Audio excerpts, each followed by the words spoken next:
Nurse jumps into lake to save woman, but her first words are, Emily Johnson was breathing heavily as she ran through Central Park in Washington, D.C. during her lunch break. At 28, she had worked at Memorial Hospital for 5 years and always used the break to clear her mind after intense shifts. It was then that she saw a woman thrashing desperately in the dark waters of the artificial lake. Without a second thought, Emily kicked off her sneakers and dove into the icy water, still wearing her white nurse's uniform. The current was stronger than she had imagined. Her hands trembled as she struggled to reach the woman who was no longer moving. She managed to wrap an arm around her chest and swam with all her might toward the stone embankment. "Come on, breathe," Emily shouted as she dragged the lifeless body out of the water. She immediately began the resuscitation maneuvers she knew by heart. 30 chest compressions, 2 mouth-to-mouth ventilations. The white uniform clung to her wet body, but she didn't care. "Please don't give up," she murmured, repeating the procedure. After what felt like hours but was only a few minutes, the woman coughed violently and expelled water from her lungs. Her eyes opened slowly, focusing on Emily's worried face. "Forgive your mother," the woman whispered in a hoarse voice. "She never forgot you." Emily felt the world spin. Her hands stopped mid-motion, still positioned on the stranger's chest. Her heart raced in a way that had nothing to do with the physical exertion of the rescue. "What did you say?" she asked, her voice almost disappearing. But the woman had closed her eyes again, breathing with difficulty. People began to gather around them. Someone had already called 911 emergency services. "Is she okay?" asked an older man who was running in the park. "She's breathing," Emily replied automatically, but her mind was somewhere else entirely. "Forgive your mother." "She never forgot you." The words echoed in her head as she watched the ambulance approach. Her mother, Katherine Johnson, had left when Emily was just 5 years old. One day she was there, the next she simply vanished, leaving only a confused daughter and a devastated grandmother to raise her. For years Emily wondered what she had done wrong. Why didn't her mother love her enough to stay? Now, at 28, she still carried that wound that had never fully healed. "Nurse, do you know the victim?" asked the paramedic as he prepared the stretcher. "No," Emily replied, unable to take her eyes off the unconscious woman. "I was just running and saw her drowning." Dear listener, if you are enjoying the story, please take a moment to like and especially subscribe to the channel. It really helps us who are just starting out, now continuing. At the hospital, Emily tried to focus on her normal tasks, but it was impossible. With every patient she attended to, with every medication she administered, she heard those mysterious words again. During the shift change, she discovered that the woman from the lake had been admitted to room 307. According to the emergency room nurse, she had been admitted without any identification and claimed not to remember anything about the incident. "Traumatic amnesia," explained Dr. Sarah, the neurologist. "It's common after near-drowning episodes. The brain can block memories of the trauma." But Emily doubted it. The words had been too specific, too targeted. They didn't seem like the delusions of someone in shock. At 11 at night, during the night shift, Emily couldn't resist. She took the master key and went down to the 3rd floor. The hallway was empty. Only the emergency lights created shadows on the walls. Room 307 was silent. Emily opened the door slowly and peeked in. The woman appeared to be sleeping peacefully, connected to monitors showing stable vital signs. On the bedside table, there was a plastic bag with her wet belongings. Emily looked around and entered the room. With trembling hands, she opened the bag. Soaked clothes, a wallet without any documents, some coins, and at the bottom, protected by a plastic sleeve, an old faded photograph. Emily picked up the photo and almost dropped it. It was a picture of herself as a baby, in the arms of a young woman with brown hair. On the back, written in pencil, "Emily, 6 months, my eternal love." "You shouldn't be here." Emily turned around quickly. The woman was awake, watching her with tired but alert eyes. I'm sorry. I just wanted to know if you were okay," Emily stammered, trying to hide the photo. "You've seen the photograph," said the woman, sitting up in bed with difficulty. "I imagined you would." "Who are you?" How do you have this photo?" The woman sighed deeply. "My name is Patricia Wilson, and I knew your mother a long time ago." Emily sat in the chair next to the bed, still holding the photograph. Her legs were shaking so much she couldn't stand. "You knew Catherine. Where is she? Why did she abandon me?" "That's a lot of questions," said Patricia, her voice weak. "And the answers are more complicated than you think." "Then start from the beginning," insisted Emily. "Why were you in the lake? Why did you say those words?" Patricia closed her eyes for a moment, as if gathering courage. "I've been watching you for weeks, child. Whenever you run in that park, I'm nearby, waiting for the right moment." A shiver ran down Emily's spine. "Watching? Why?" "Because I promised your mother I would find you when the time was right, that I would give you something she left for you." "What kind of thing?" Before Patricia could answer, the room door swung open abruptly. A middle-aged man entered hurriedly, his clothes wrinkled and his face full of worry. "Patricia, thank God you're okay." He stopped when he saw Emily. "Hi, are you the nurse who saved my wife?" Emily stood up, still confused by the whole situation. "I'm Emily. And you are?" "Michael Wilson," said the man, extending his hand. "Thank you for saving my wife. When she didn't come home for lunch, I went out looking everywhere." Patricia exchanged a quick look with Emily, as if asking her not to talk about their conversation. "She's fine now," said Emily, "but she needs to stay for observation until tomorrow." Michael approached the bed and held Patricia's hand. "Honey, what happened? Why did you go to the park? You know you shouldn't go out alone when you're having those episodes." "Episodes?" asked Emily. Michael looked at her with a heavy expression. "My wife she goes through difficult times, depression. Sometimes she tries to hurt herself." Emily felt a lump in her throat. Patricia wasn't trying to cross the lake, she was trying to drown herself. "I'll let you two talk," said Emily, heading for the door. "Emily," called Patricia, "come see me tomorrow before I'm discharged. We still have a lot to talk about." The rest of the night passed in slow motion. Emily couldn't concentrate on anything else. During her 3 a.m. break, she called her grandmother, Margaret. "Grandma, I need to talk to you about my mother."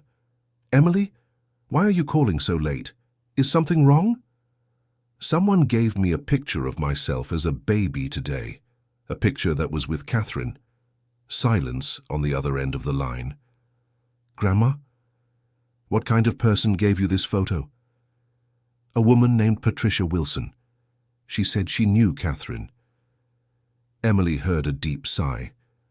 "Granddaughter, some things are better left in the past." "No!" Emily shouted louder than she intended. "I'm tired of not knowing the truth. I'm tired of pretending I don't care." "Why did my mother abandon me?" "Catherine didn't abandon you," said Margaret, her voice breaking. She left because she thought it was the best thing for you." "What do you mean?" "Come see me after my shift. We'll talk in person." The call ended, leaving Emily even more confused. She spent the rest of the night imagining scenarios, creating theories, trying to understand the fragments of information she had gathered. The next day, before leaving, she stopped by room 307.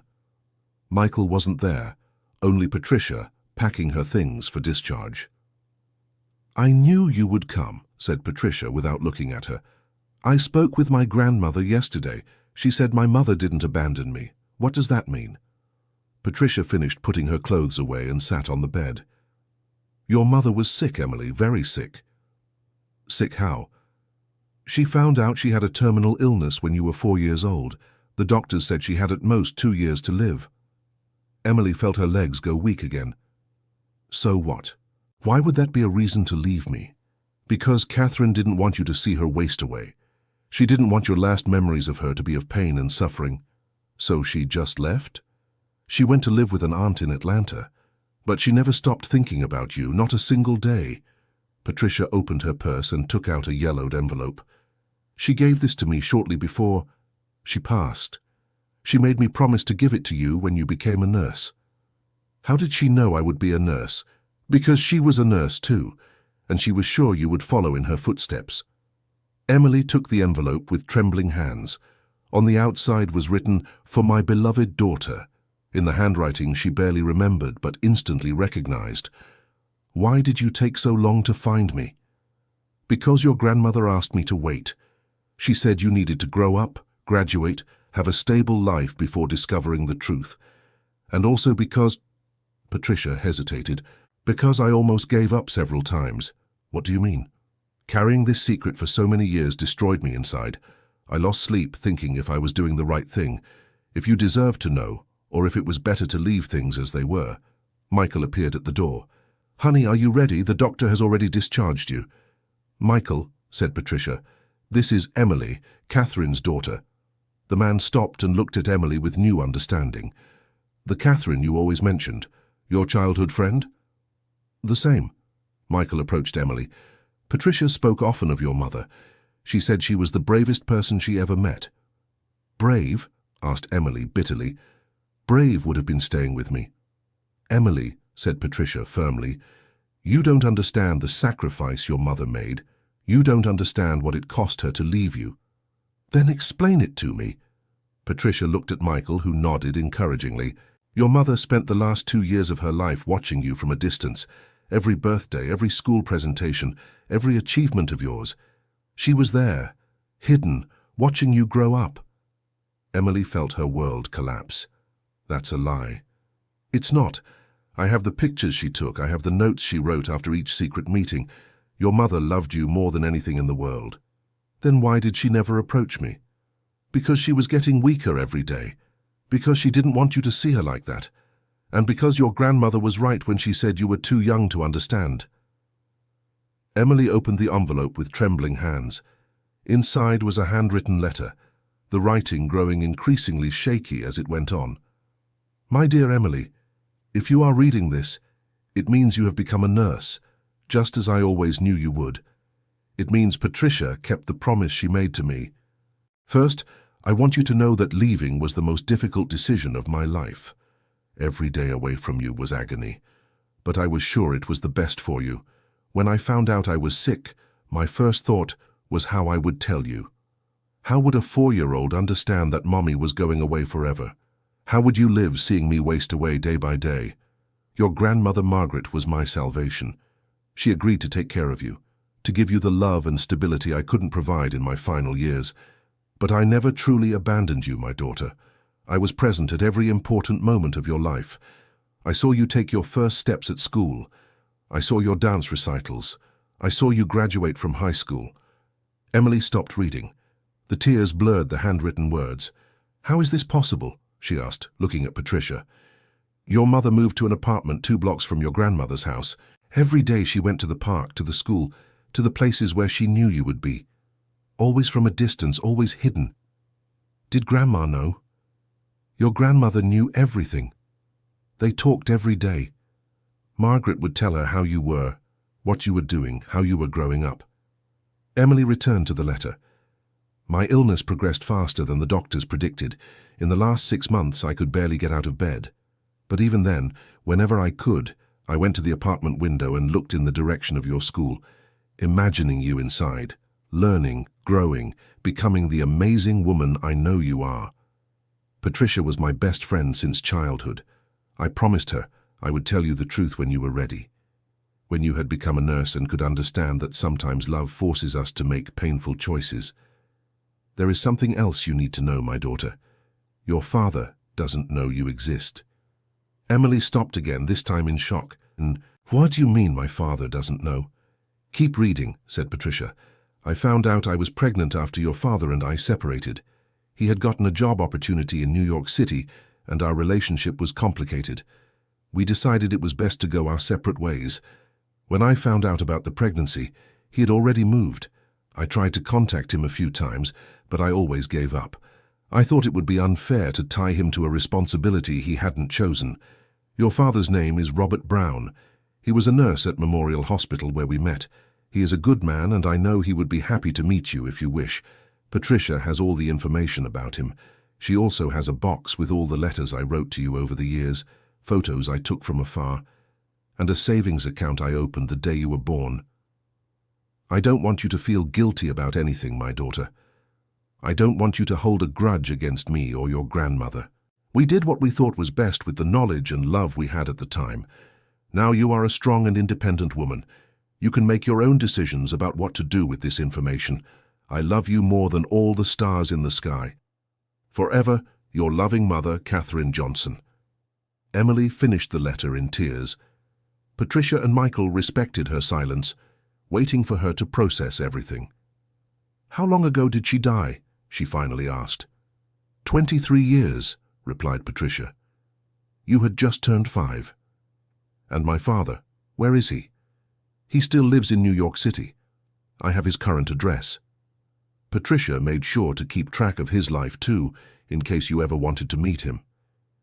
Emily sat in the chair, completely emotionally exhausted.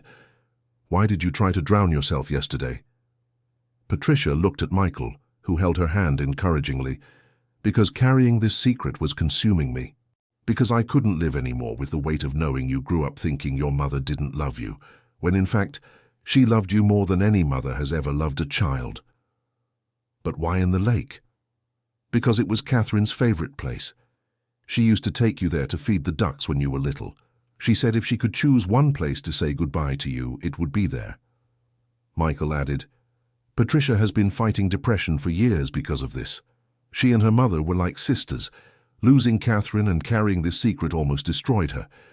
But yesterday, when I saw you running in the park," continued Patricia, "I knew it was the moment. It was as if Catherine was telling me it was time to tell the truth. Dear listener, if you're enjoying the story, please take a moment to like the video, and especially to subscribe to the channel. It really helps us who are just starting out. Now, continuing. Emily spent the next few days on an emotional roller coaster. She asked for a few days off from the hospital and went to visit her grandmother, Margaret. She found the 72-year-old woman in the kitchen, baking homemade bread as she always did when she was nervous. "Grandma, we need to talk." Margaret turned around, flour on her hands and tears in her eyes. "I know, my granddaughter. Patricia called me and told me everything." "Why did you never tell me the truth?" Margaret sat down at the kitchen table, wiping her hands on her apron. "Because Catherine made me promise I wouldn't tell until you were ready, and because I also thought it was better for you to grow up without that pain." "But I grew up with a different pain, Grandma. I grew up feeling like I wasn't loved." "I know, my child, and I regret every single day that I agreed to it." Margaret got up and went to an old cabinet in the living room. She came back with a shoebox that had been stored away for decades. "Catherine left this for you. Patricia isn't the only one who was carrying secrets. Inside the box were dozens of letters, photos taken from a distance, clippings from Emily's school newspapers, programs from school performances that Catherine had somehow gotten a hold of." "Was she at all these events?" asked Emily, flipping through the photos. "Every single one. Sometimes I didn't even know. I'd only find out later, when she'd call me to tell me how beautiful you looked, how well you'd done in the performance." One of the photos showed Emily at 7 years old, at a Mother's Day presentation at school. In the background, almost imperceptible, was a brown-haired woman watching from afar. "Is this her?" asked Emily, pointing to the distant figure. "That's your mother," confirmed Margaret. "She cried so much that day. She wanted so badly to be there in the audience, applauding you along with the other mothers." Emily found a letter dated from when she turned 10. "My dearest Emily, today you turned 10. I saw you playing in the park with your friends during the birthday party. You were wearing that blue dress that Grandma Margaret sewed. You looked so beautiful, so happy. I wanted so much to be there, to sing happy birthday, to give you the present I bought for you. A doll I knew you would love because I heard you telling your friend Ashley that you wanted one just like it. I left the present with Grandma, saying it was from a distant aunt. I hope you like it. You're growing up so fast, you're already such a smart, brave girl. Yesterday I saw you helping a younger child who had fallen in the park. You have a good heart, my daughter. That makes me proud. I'm getting weaker every day, but prouder of you every day. You're going to be an incredible woman, I'm sure of it. All my love, always, Mom, Catherine." "I remember that doll," said Emily, still reading. "I loved that doll. I always wondered who that distant aunt was." "It was your mother. It was always your mother," said Margaret, crying. "Every birthday present, every surprise that mysteriously appeared, It all came from her. Emily spent hours reading letter after letter, looking at photo after photo. Every childhood memory was being rewritten in her mind. Grandma, how did she manage to keep track of me without me noticing? Catherine was very careful. I knew her routine, I knew her schedule, and I helped her by telling her where you would be at any given time. Don't you think that was wrong? Margaret sighed deeply. Today I know it was. Back then we thought we were protecting you, but we only caused more pain. That night, Emily Johnson decided she needed to meet her father. She called Patricia Wilson. Patricia, do you have my father's phone number? I do, but I think you should think carefully before calling. It's a lot of information all at once. I've already thought about it. I want to meet him. All right, but remember, it will be a shock for him too. He has no idea he has a daughter.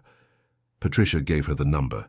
Robert Brown, nurse, 51 years old, lived in New York City with his wife and 2 children. Emily stared at the piece of paper with the number for almost an hour before she could dial. Hello, a male voice answered. Robert Brown? Yes, who's speaking?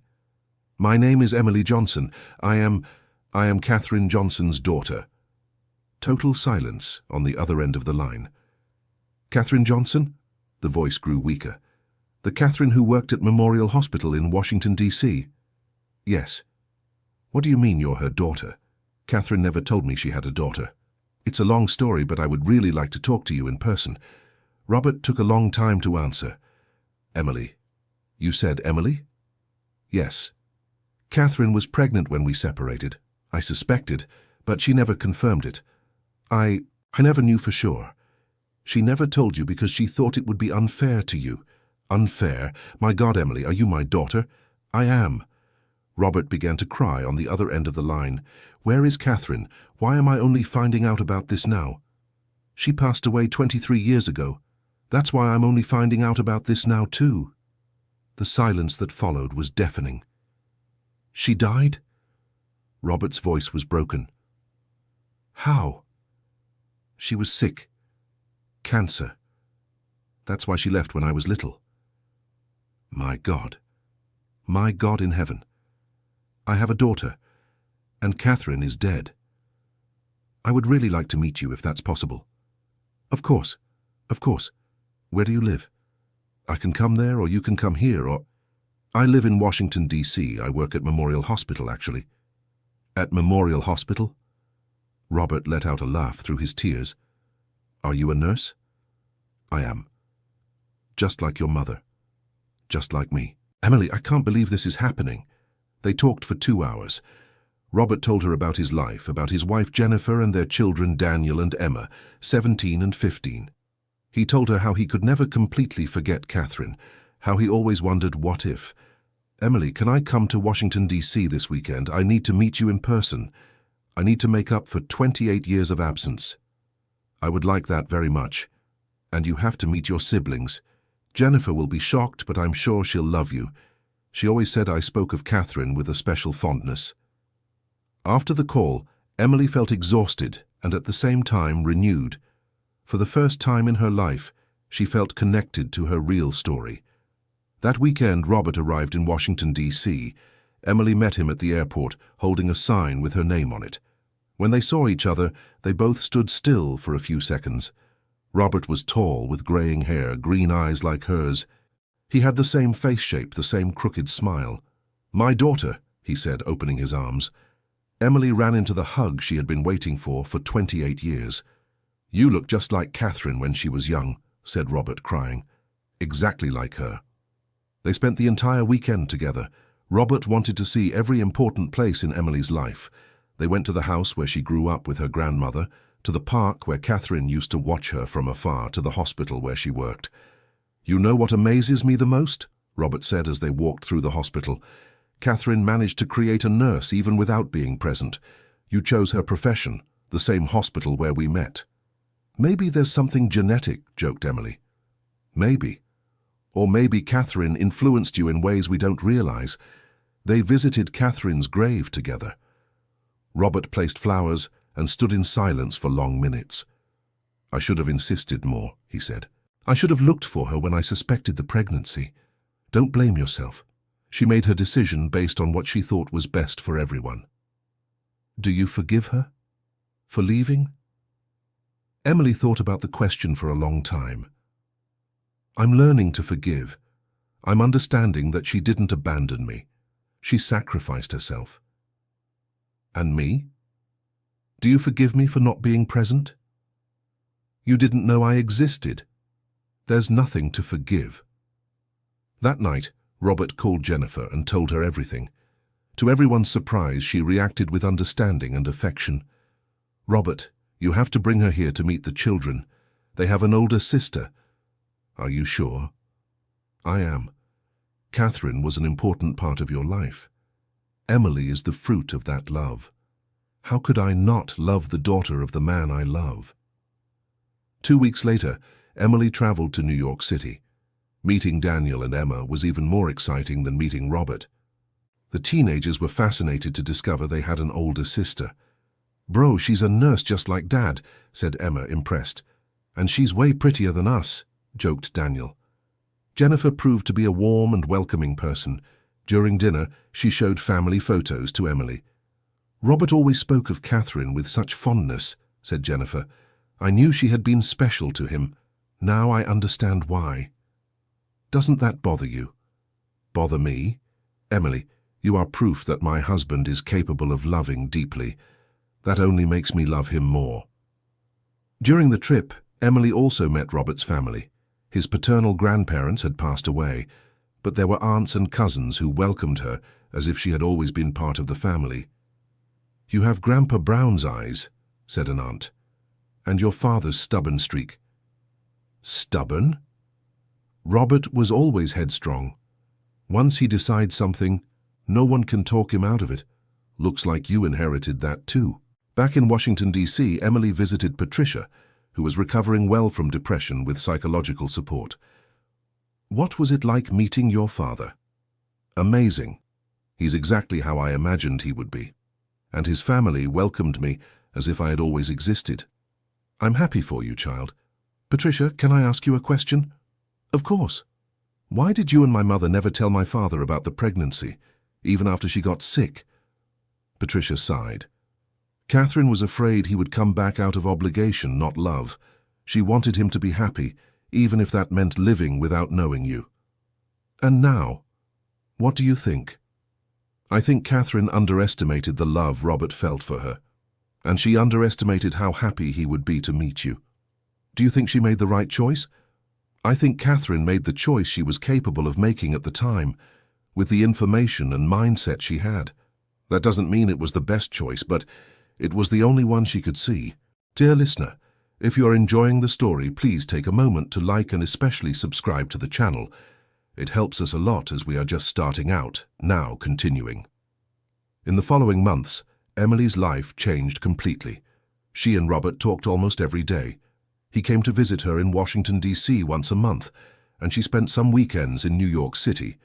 The relationship with her grandmother, Margaret, also deepened.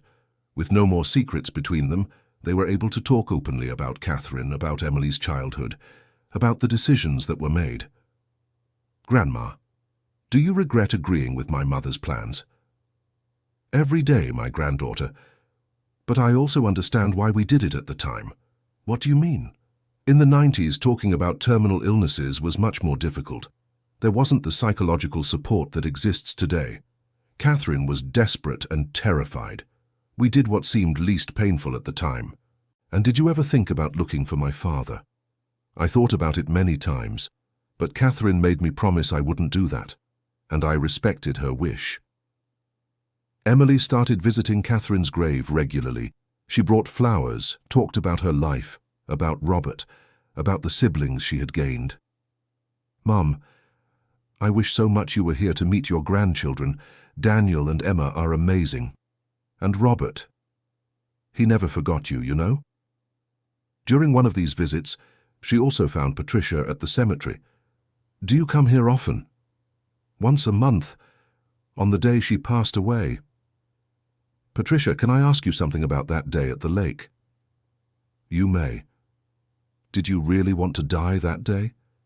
Patricia remained silent for a long time. Yes, I did. The weight of the secret was consuming me. I felt I had failed Catherine, failed you, failed myself. And now? Now I feel free. For the first time in 23 years, I can sleep in peace. Does Michael know everything? He does. And he supports me completely. He says he fell in love with me all over again, seeing me finally at peace. A few months later, Emily had an idea.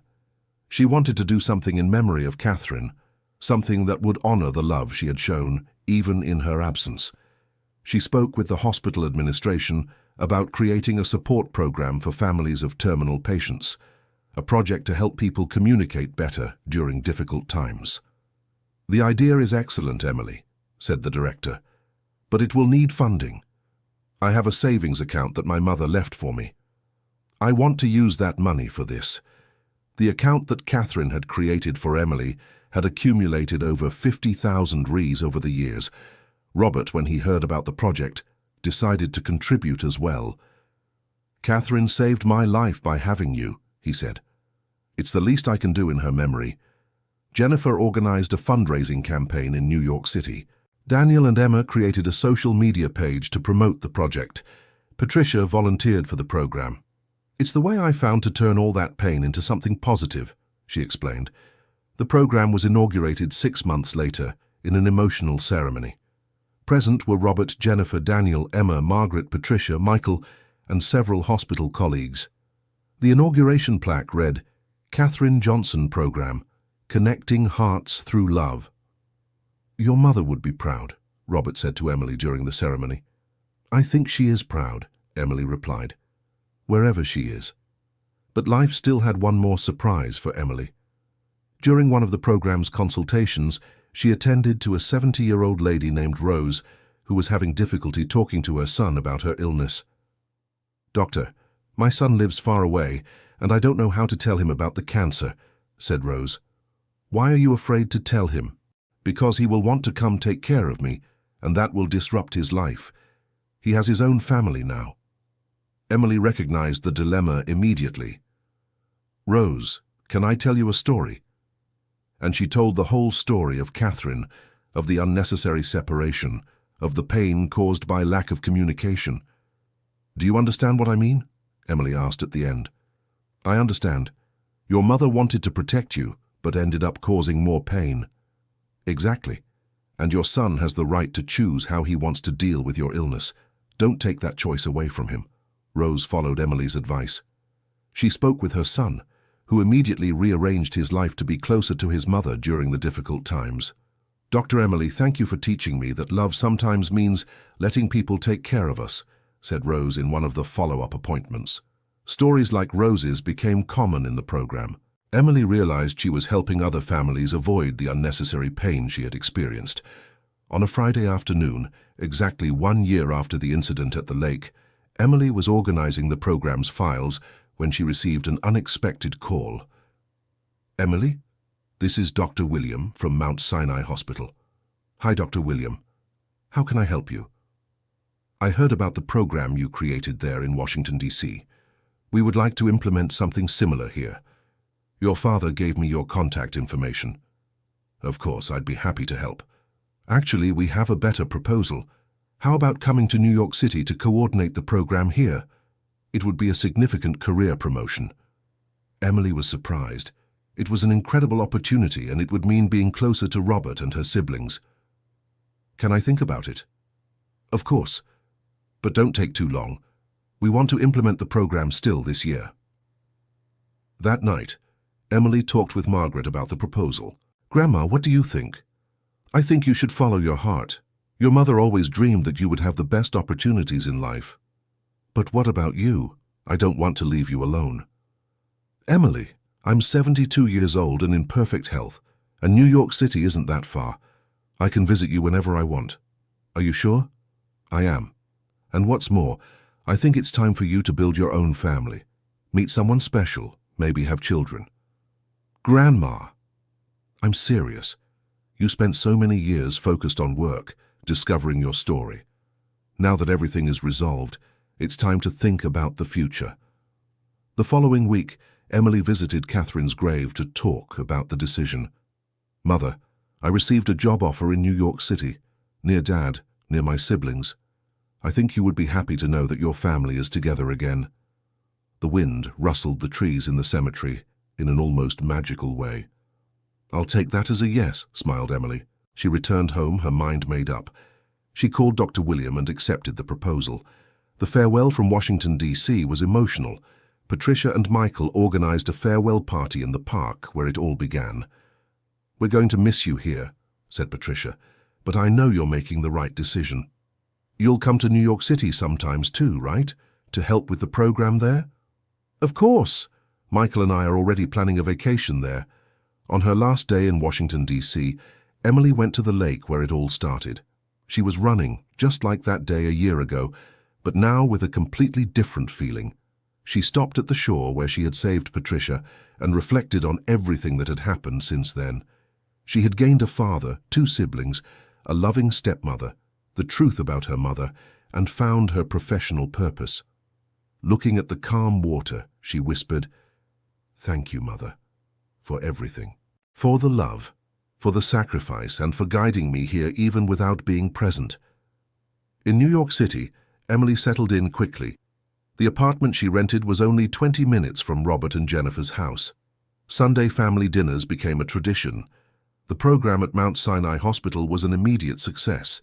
Within 6 months, they had already helped over 100 families.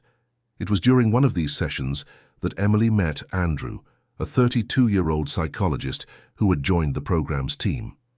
"Emily, you have a special gift for this," said Andrew after observing her lead a particularly difficult session. "Thank you. I think it's because I've lived through what these families are going through. Would you like to get a coffee and tell me more about that?" The coffee turned into dinner. Dinner turned into a walk in the park. The walk turned into a friendship that quickly evolved into something more. Andrew learned all of Emily's story and was fascinated by how she had transformed pain into purpose. "You are incredible," he said during one of their meetings. "You managed to take such a painful situation and create something beautiful from it." "My mother always said that love finds a way to manifest itself even when we are not present. I think I finally understood what she meant." 6 months later, Andrew and Emily were officially dating. Robert loved his son-in-law, Jennifer treated him like a son, and Daniel and Emma joked that they finally had a cool brother-in-law. "Dad, do you think Catherine would approve of Andrew?" Emily asked during a Sunday lunch. "I'm sure she would," Robert replied.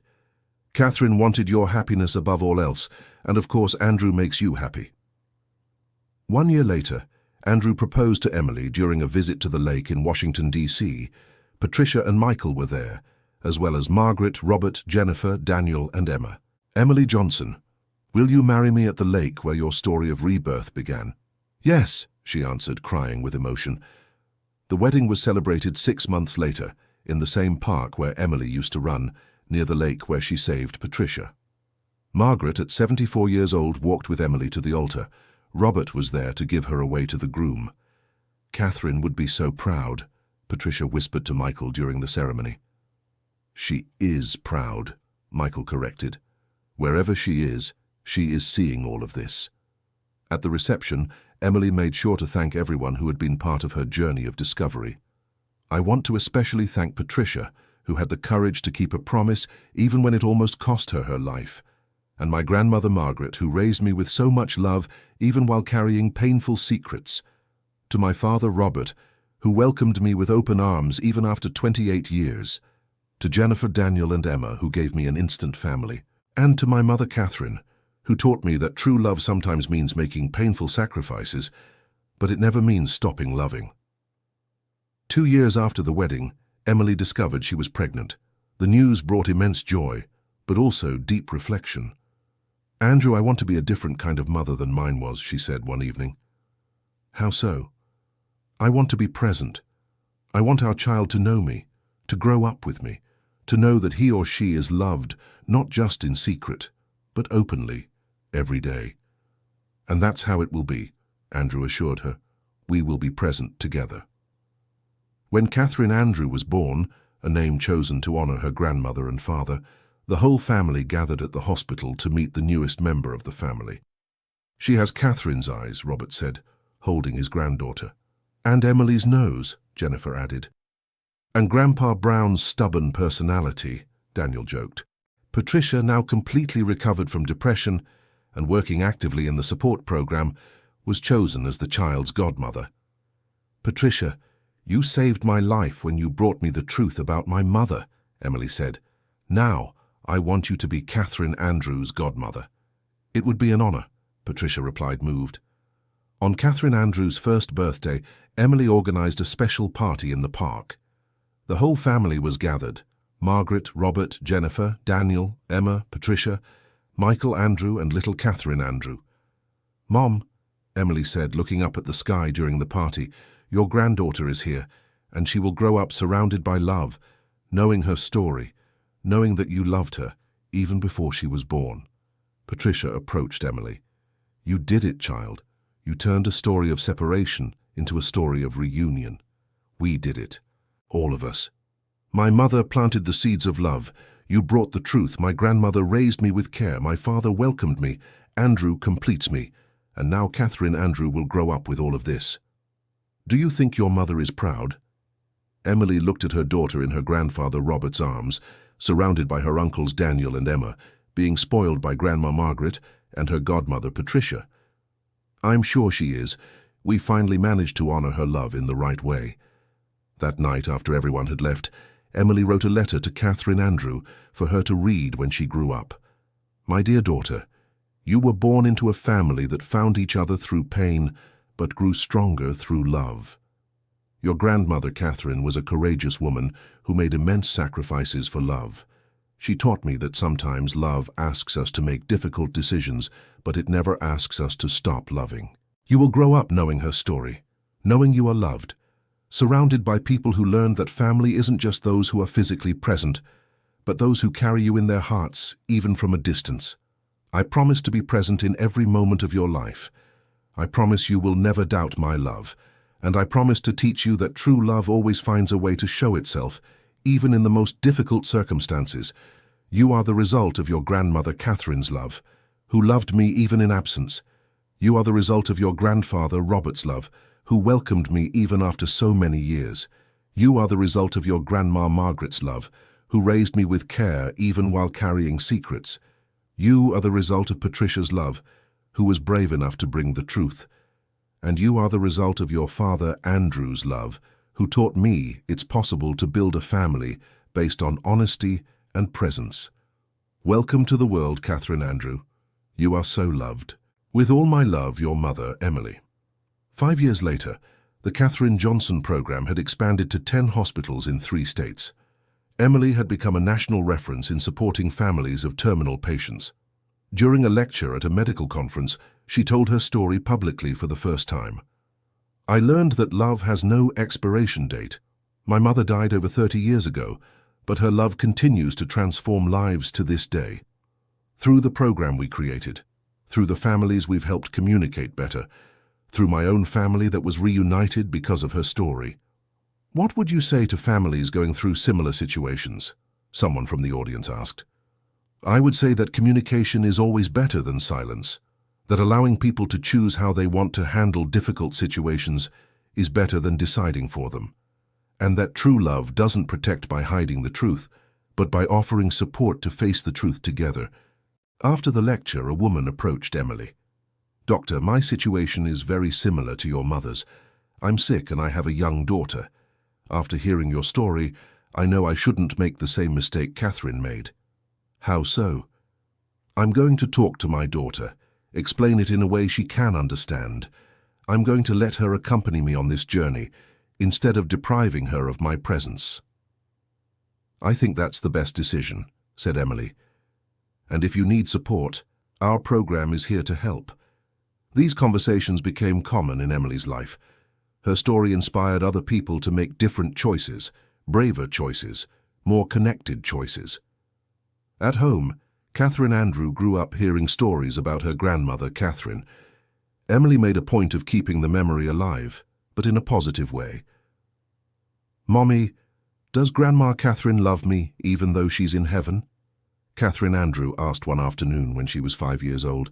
Yes, she does, my dear. Love never ends. It just changes form. What do you mean? Grandma Catherine loved me by taking care of me even from far away. I love you taking care of you up close. They are different ways, but the love is the same. And can I love Grandma Catherine even without knowing her? Of course you can. You know her through the stories, through the love she left for our family. Catherine Andrew grew up surrounded by love, but also with an awareness of the importance of honest communication and presence in family relationships. On the 10th anniversary of the Katherine Johnson program, Emily Johnson organized a special event. Dozens of families who had been helped by the program over the years were present. When we created this program, we wanted to honor my mother's memory, said Emily to the audience. Today I realize we achieved much more than that. We managed to turn a story of separation into a network of connections. Patricia Wilson, now 75 years old, went up on stage to speak. 10 years ago, I almost took my own life because I couldn't handle the weight of a secret. Today I am here, alive and happy, because I found the courage to speak the truth. And I can tell you, the truth sets you free. Always. Michael Wilson also spoke at the event. I lost 28 years of my daughter's life because I didn't know she existed. I can't get those years back, but I can make the most of all the years we still have ahead of us. Honest communication can prevent unnecessary losses. Margaret, now 80 years old, was applauded as she stepped onto the stage. I carried secrets for years thinking I was protecting my granddaughter. I learned that protecting isn't about hiding, it's about supporting. It's about being present even in difficult situations. At the end of the event, Emily gave a final thank you. I want to thank my mother, Catherine, who taught me about unconditional love even in absence. Patricia, who brought the truth when it was easier to remain silent. My grandmother, Margaret, who raised me with love even while carrying her own pain. My father, Michael, who showed me it's never too late to start a relationship. Jennifer, Daniel, and Emma, who gave me an instant family. Andrew, who taught me it's possible to build relationships based on honesty. And Catherine Andrew, who motivates me every day to be a present and true mother. After the event, the whole family gathered by the lake where it all began. It was an annual tradition they had created. Mother, said Emily, looking at the calm water, I brought Catherine Andrew to see the place where our reunion story began. Catherine Andrew, now 5 years old, threw flowers into the water. Grandma Catherine, Mommy said you love me from heaven. I love you too. Patricia approached Emily. Do you know what was the greatest gift your mother gave me? What? The opportunity to turn pain into purpose, to turn a painful secret into a liberating truth. And do you know what was the greatest gift you gave me? Replied Emily. What?